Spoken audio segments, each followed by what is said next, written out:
To download and install Among Us on your PC, there are two methods. The first way is through the Microsoft Store.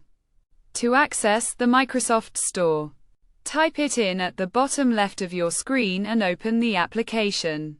Once open, use the search function at the top and type in Among Us. Click on the game, and you will be redirected to a page where you can purchase it.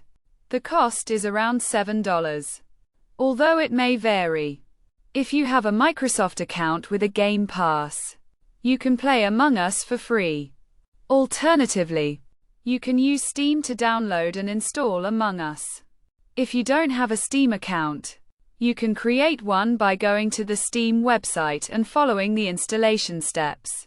Once you have a Steam account, search for Among Us in the Steam application, and you will be able to purchase and download the game. The cost of Among Us on Steam may be lower due to sales and discounts.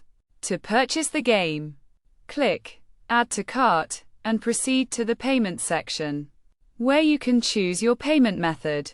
After purchasing the game, go to your library in Steam, find Among Us, and click the Install button to begin the download and installation process. Once the installation is complete, you can click Play to start the game.